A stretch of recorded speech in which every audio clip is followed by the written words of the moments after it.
Nous écoutons la catéchèse du pape François à Rome le 10 mars 2021, précédée de la lecture des débuts des chapitres 12 et 15 de la Genèse. Le Seigneur dit à Abraham : « Quitte ton pays, ta parenté et la maison de ton père, et va vers le pays que je te montrerai. » Abraham s'en alla, comme le Seigneur le lui avait dit.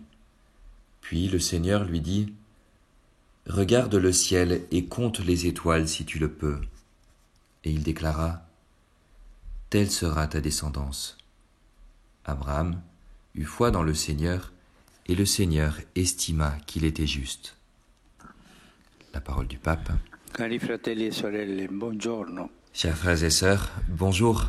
Nei giorni scorsi il Signore mi ha concesso di visitare Ces derniers jours, le Seigneur m'a accordé de visiter l'Irak, Giovanni Paolo II. réalisant un projet de Saint Jean-Paul II. Papa era stato nella terra di Abramo. Jamais un pape n'avait été sur la terre d'Abraham. Se ora, come segno di speranza, La Providence a voulu que terra e terra cela puisse se faire maintenant comme un signe d'espérance après des années de guerre et de terrorisme et au cours d'une dure pandémie.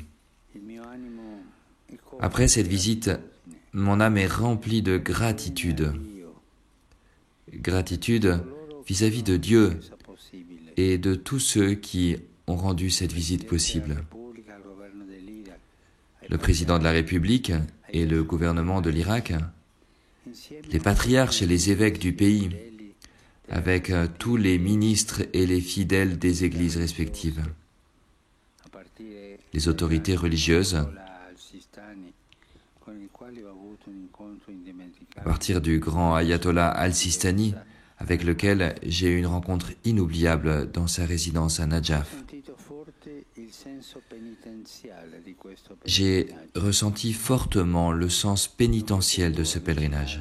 A quel popolo martoriato, Je ne pouvais pas m'approcher de ce peuple martyrisé, senza de prendere cette église martyre, a nome della Chiesa sans prendre sur moi, la au nom de l'Église croce catholique, che portano da anni, la croix qu'ils portent depuis si longtemps, grande, come une quella posta grande alla croix, porta di Quaracosh. comme celle qui est placée à l'entrée de In Karakosh. modo particolare vedendo le ferite ancora Je l'ai ressenti de manière particulière e più en voyant les blessures encore ouvertes des destructions et plus encore en rencontrant et en écoutant les témoins persecuzioni. survivants des violences, des persécutions et de l'exil. Allo stesso tempo ho visto intorno a me la gioia di accogliere il Mais en même temps, j'ai vu autour de moi la joie d'accueillir le messager du Christ. J'ai vu l'espérance de s'ouvrir à un horizon de paix et de fraternité, résumé par les paroles de Jésus qui étaient la devise de la visite « Vous êtes tous frères ». J'ai retrouvé cette espérance dans le discours du président de la République. Je l'ai retrouvé dans les nombreux saluts et témoignages, dans les chants, dans les gestes des personnes. Je l'ai lu sur les visages lumineux des jeunes et dans les yeux vifs des personnes âgées. Les personnes qui attendaient le pape depuis 5 heures debout, même des femmes avec des enfants dans les bras, ils attendaient et on lisait dans leurs yeux l'espérance. Le peuple irakien a le droit de vivre en paix. Il a le droit de retrouver la dignité qui lui appartient.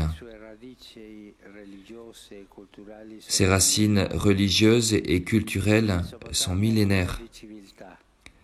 La Mésopotamie est un berceau de civilisation. Bagdad a été une ville de première importance dans l'histoire qui a accueilli pendant des siècles la bibliothèque la plus riche du monde. Et qu'est-ce qui l'a détruite ? La guerre. Toujours la guerre, qui est le monstre qui, au fil des époques, se transforme et continue à dévorer l'humanité. Mais La réponse à la guerre n'est pas une autre guerre. La réponse aux armes ne sont pas d'autres armes. Et je me suis demandé, mais qui vend les armes aux terroristes? Qui les leur a vendues? Qui vend aujourd'hui les armes aux terroristes? Qui accomplissent des massacres dans d'autres lieux? Pensons à l'Afrique, par exemple, aujourd'hui.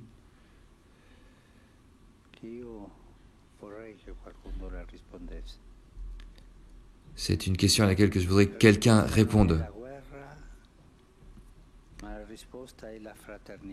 La réponse n'est pas la guerre, mais la réponse est la fraternité. Voilà le défi pour l'Irak, mais pas seulement. Voilà le défi pour ces nombreuses régions en conflit. Et en définitive, voilà le défi pour le monde entier, la fraternité. Alors serons-nous capables de créer de la fraternité entre nous, de créer une culture de frères? Ou bien allons-nous continuer dans la logique commencée par Caïn, la logique de la guerre? La fraternité. C'est pourquoi nous nous sommes rencontrés et nous avons prié, chrétiens et musulmans, avec des représentants d'autres religions, à Our, où Abraham reçut l'appel de Dieu il y a environ 4000 ans. Abraham est père de la foi parce qu'il a écouté la voix de Dieu qui lui promettait une descendance, parce qu'il a tout quitté et qu'il est parti. Dieu est fidèle à ses promesses et aujourd'hui encore, il guide nos pas de paix, il guide les pas de ceux qui marchent sur la terre avec le regard tourné vers le ciel. Et à Our, alors que nous étions ensemble sous ce ciel lumineux, le même ciel dans lequel notre Père Abraham nous a vus, nous, sa descendance, à cet endroit, il nous a semblé que retentissait encore dans nos cœurs cette phrase: vous êtes tous frères. Un message de fraternité est venu de la rencontre ecclésiale dans la cathédrale syro-catholique de Bagdad, où 48 personnes furent tuées en 2010, dont 2 prêtres, au cours de la célébration de la messe. L'église en Irak est une église martyre. Et dans ce temple, qui porte inscrit dans la pierre le souvenir de ces martyrs, a retenti la joie de la rencontre. Mon émerveillement d'être parmi eux se fondait avec leur joie d'avoir le pape avec eux.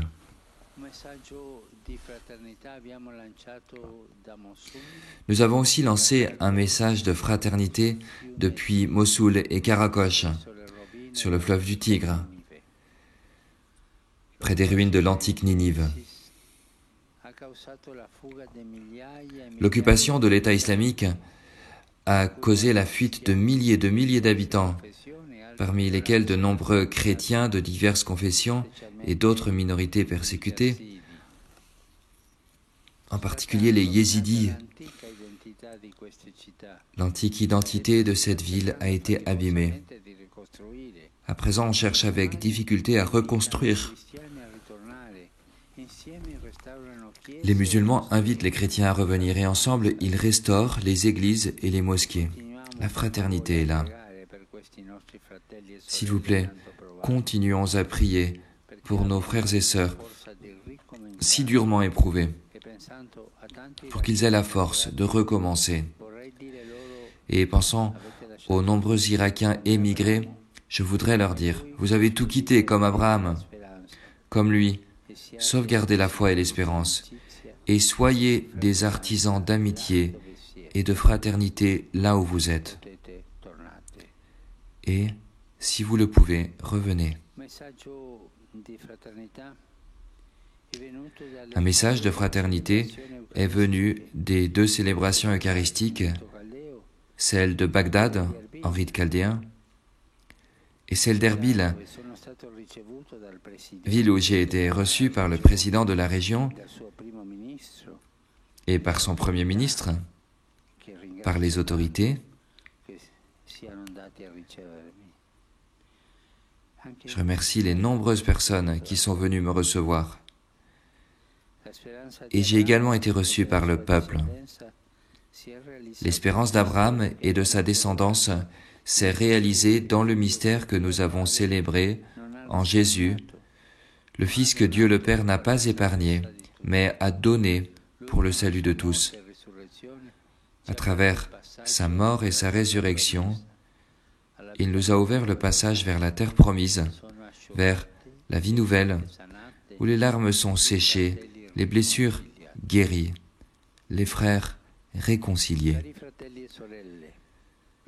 Chers frères et sœurs, louons Dieu pour cette visite historique et continuons à prier pour cette terre et pour le Moyen-Orient.